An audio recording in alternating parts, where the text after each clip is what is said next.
पर बोलने का जो मौका दिया, मैं उसके लिए बहुत बहुत धन्यवाद देना चाहूँगा। राजस्थान के लोकप्रिय मुख्यमंत्री जी ने जिस प्रकार से दूसरी बार कृषि का अलग से बजट पेश करके और किसान के हित में जो निर्णय लिए वो आप लोग के सामने है।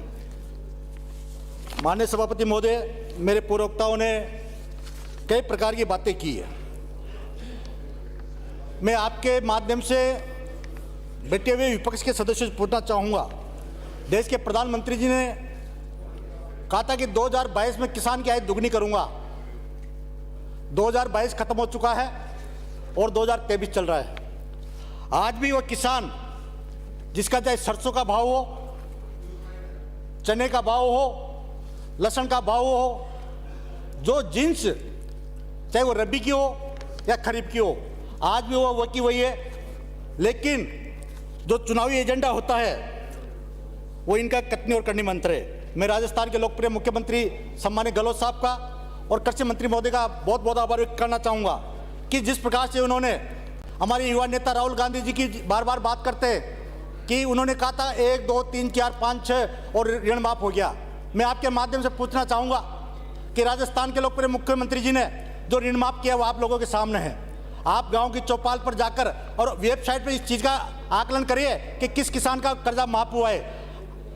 माननीय मुख्यमंत्री महोदय ने इसी सदन में 3 बार कहा है कि जो भारतीय बैंक है जो केंद्र सरकार के अधीन आती है, हम उसको समझौते योजना के तहत जो किसान के हिस्से की जो राशि है वो राजस्थान सरकार वहन करने के लिए तैयार है। आप भारत सरकार से निवेदन किए और उन किसानों का भला करने के लिए हमारे सहयोग किए, लेकिन भारतीय जनता पार्टी के लोग इस पर ध्यान नहीं दे रहे। मैं माननीय सभापति महोदय, आपके माध्यम से कृषि मंत्री महोदय को निवेदन करना चाहूँगा, क्योंकि महात्मा गांधी ने कहा है कि हिंदुस्तान की आत्मा गाँव में निवास करती है और हिंदुस्तान की आत्मा गाँव में नहीं, किसान के अंदर निवास करती है। जिस दिन किसान अन्न पैदा करना छोड़ देगा, ना गांव बसेगा ना शहर बचेगा।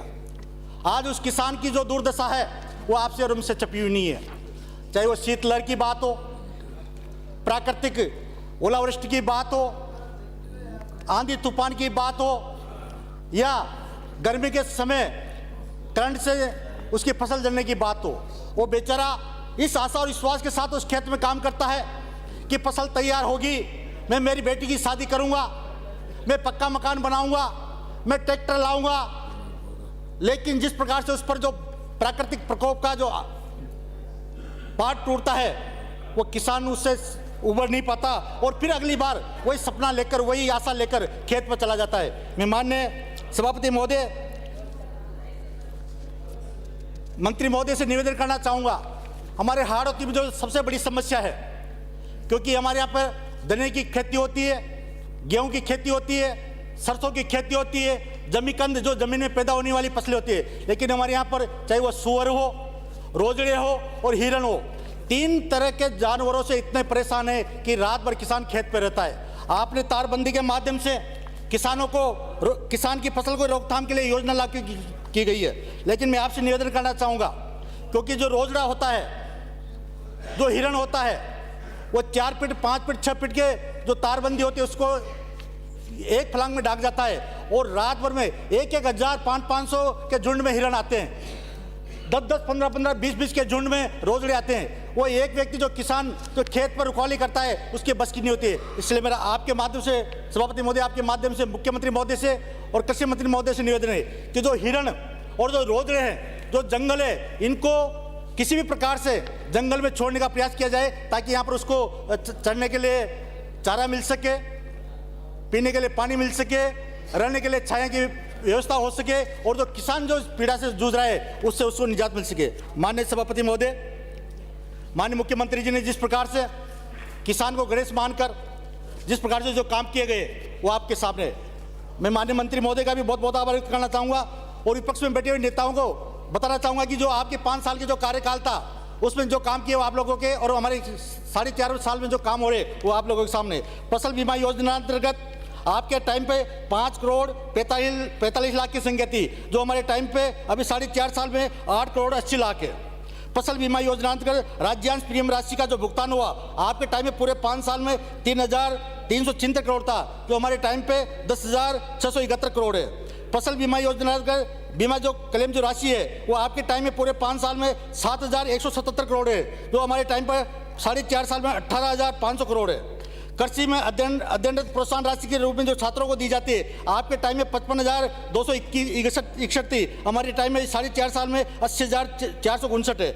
खेत की तारबंदी पर आपने पूरे 5 साल में 3,52,000 हेक्टेयर में तारबंदी की थी, हमारे 4.5 साल में 37,45,000 मीटर हेक्टेयर में जो दी गई है। फार्म पॉइंट की बात करो, आपके टाइम पे 21,353 थे, हमारे टाइम में 21,755 में। इसी प्रकार से पवर संयंत्र योजना के तहत आपके टाइम पे पूरे 5 साल में 1,38,254 हेक्टेयर में किया गया, हमारे टाइम पे 4.5 साल में 2,30,829 हेक्टेयर। मिनी ड्रिप एवं मिनी फव्वारा योजना में आपके टाइम में 92,364 हेक्टेयर में दिया गया, हमारे टाइम पे 4.5 साल में 1,28,156 हेक्टेयर में।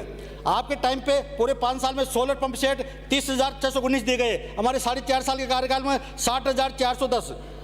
कम लागत के प्याज भंडार गृह आपके टाइम पे 3,232 संख्या थी, हमारे 4.5 साल के कार्यकाल में 4,662। तो जो आंकड़ा है आपका 5 साल का उठा कर देखो और हमारी इस टाइम का उठा कर देखो। मैं माननीय सभापति महोदय, आपके माध्यम से माननीय मुख्यमंत्री जी का, माननीय कृषि मंत्री महोदय का बहुत बहुत आभार व्यक्त करता हूं कि हमारे जिले में कृषि महाविद्यालय नहीं था। माननीय मुख्यमंत्री जी को और मंत्री जी को निवेदन किया, उन्होंने पिछले बजट में 2 जगह, एक शाहबाद में और एक 12 में कृषि महाविद्यालय खोला गया। हमारे यहाँ पर चाहे पशुधन सहायक की बात हो, कृषि प्रशिक्षक की बात हो, सुपरवाइजरों की बात हो, जितनी संख्या में हमें आवश्यकता थी माननीय मंत्री महोदय ने और माननीय मुख्यमंत्री महोदय ने देने का प्रयास किया गया। मैं आपके माध्यम से माननीय मंत्री महोदय का ध्यान आकर्षित करना चाहूंगा कि जो पशुधन सहायक है और जो डॉक्टर है, लेकिन जहां पर हमारा उप स्वास्थ्य केंद्र है या जो चिकित्सालय, वहां पर दवाइयों की पर्याप्त व्यवस्था नहीं हो पाती है।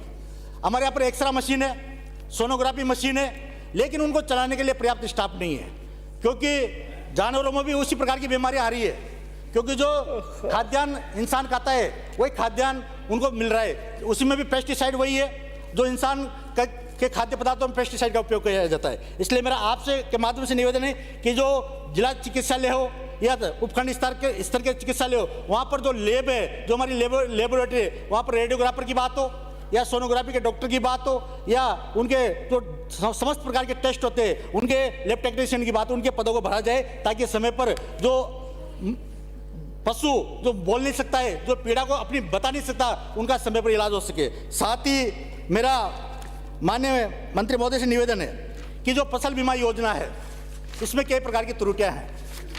एक ही गांव में एक ही पटवार मंडल होता है, एक ही राजस्व गांव होता है, और जब क्लेम आता है तो एक काश्तकार के तो ज़्यादा आता है और दूसरे काश्तकार के कम आता है। फसल भी एक होती है टीप में, तो इसमें कहीं ना कहीं भिन्नता होती है। 2021 का हमारे 12 जिले में फसल बीमा आ चुका है, लेकिन 2022 का अभी बाकी चल रहा है। लगभग 55,000 किसानों को ये आना बाकी है। साथ ही अभी जो मौसम का विभाग की जो चेतावनी है, हमारे यहाँ पर सरसों की, चने की, गेहूं की कटाई भरमार चल रही है, मंडी में रखने की जगह नहीं है। किसान बेचारा अपनी फसल को रखे तो कहाँ रखे, वो मंडी में ले जाता है, प्लेटफार्म पर रखता है, अतिवृष्टि हो जाती है, उसकी फसल भग निकल जाती है, लेकिन उसको कोई उसमें जो मुआवजा देने का कोई प्रावधान नहीं है। तो इस प्रकार की जो गाइडलाइन है, जो इस प्रकार की जो खामियां है, मैं माननीय मंत्री महोदय से, मुख्यमंत्री महोदय से आपके माध्यम से निवेदन करना चाहूँगा कि इनको में सुधार करने की आवश्यकता है। माननीय सभापति महोदय, जो